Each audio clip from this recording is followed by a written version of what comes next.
All right, y'all, so I'm going to show you how to solve a system by elimination. So when you're trying to solve an equation, you can't solve it if you have two different variables. The only way we can solve is by getting one variable, which means I have to somehow eliminate the other variable.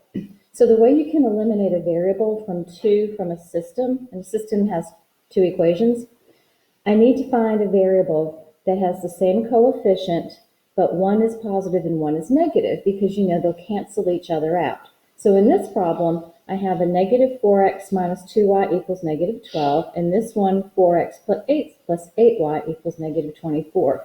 So when we're working by elimination, we're kind of looking up, moving on vertically instead of horizontally. So if you look here, I have a negative 4x and a 4x. So negative 4x plus 4x cancels each other out and becomes 0.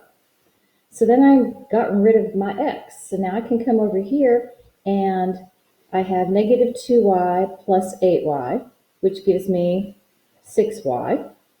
And I have negative 12 plus negative 24. So that's going to give me negative 36. And so it's 0 plus 6y equals negative 36. So of course that cancels. So now I'm just going to divide by 6y. And I have y equals negative 6. Well, now that I know y equals negative 6, I can substitute negative 6 in for y in either of these two equations so that I can find x. So I'm going to put it into, I'll put it into the top equation. So when I do that, I would have negative 4x minus 2 times negative 6 equals negative 12. And, sorry, that's a little weird. Negative 2 times negative 6 is 12. So I've got negative 4x plus 12 equals negative 12. And I'm going to subtract 12 from each side. So negative 4x equals negative 24. And I'm going to divide by negative 4.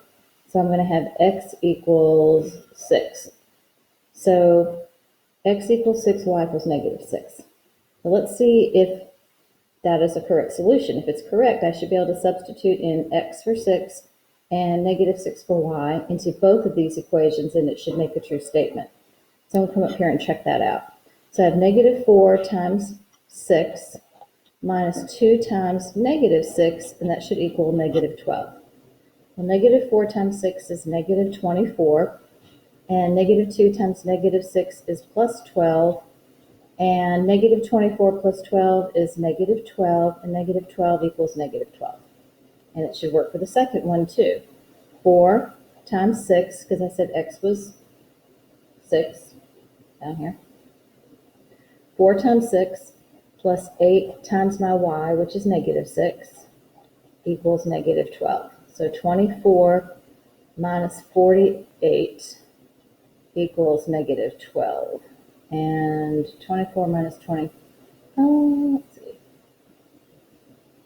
positive 4x plus, equals negative 24, sorry. It's like, what in the heck? It should equal negative 24. I made a mistake there. So 24 minus 48 does equal negative 24.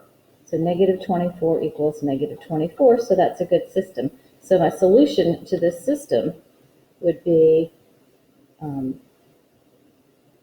6 and negative 6 for my x and my y.